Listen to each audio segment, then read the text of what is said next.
is do not resuscitate. That's a section of your statement that's dedicated to that, paragraphs 26 to 30.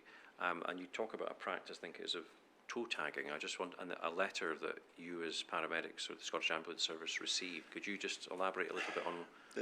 I actually tried to find the correspondence via, I couldn't find it, to be absolutely blunt. However, my recollection is absolutely clear. There was discussions around age grouping for toe tagging. In other words, people over a certain age now, your normal attempts at resuscitation would be minimised.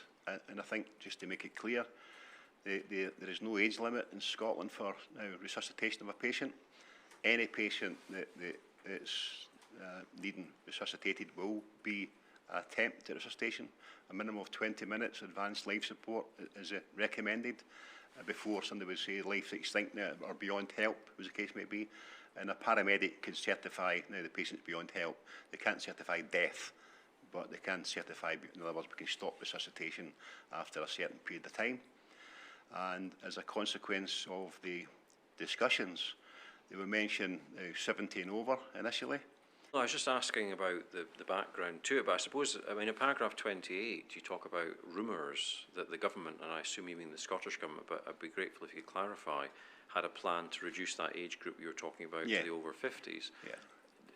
Did that ever amount to more than rumour? I mean, as you'll appreciate, we're obviously looking at the Scottish Government's strategic response. It was absolutely in discussion, and they had a kind of 70, 60, 50 escalating process, and that was relayed now. It was relayed in a kind of strange fashion. The HCPC, the Healthcare Professional Council, did send out correspondence to registrants. Now, that only includes paramedics from the Scottish Ambulance. It doesn't include your technicians or your patient transport services. They are not registered bodies. It's your paramedics and up as far as clinical skills are required. And it basically said that they realise there's tough times ahead, and if you had to work out your normal levels of professional expectations, they would support you greatly.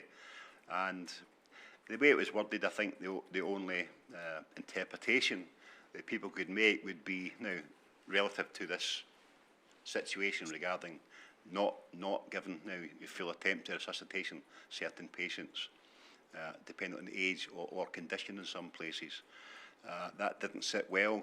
Every professional paramedic has got an inbuilt now where we try to save every single life, every single occasion, to the best of our ability until such times it's futile. And that type of potential expectation caused a lot of fear and alarm. And for example, if you personally were a paramedic and your mother was 75 or 80-year-old now, what's going to happen now if they take unwell? So again, there's a fear factor there. There's also the professional indifference. People didn't feel comfortable now that they couldn't do everything humanly possible for every patient. To what extent that materialised, it's a bit unknown, but it was certainly high in discussions. And at that time, if the COVID invasion, the pandemic had increased alarmingly more than it did do, that was certainly on the agenda now for action. And that in itself did cause some grave concerns for almost every paramedic, to my knowledge. So you said on the agenda, but was there any formal, informal messaging from the Scottish Government itself on this issue? Unknown to me, but I do know, obviously, that really the information from the hierarchy of the Scottish Ambulance Service was coming from somewhere. Now, it's not, they weren't decision making on their own.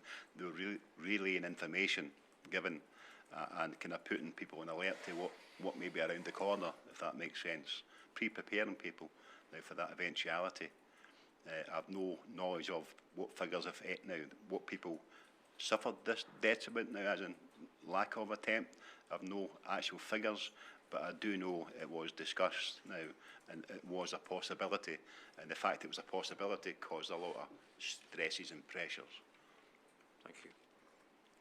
I don't have any further questions for you, Mr. Pollock, so I'm grateful for your evidence, both in writing and orally.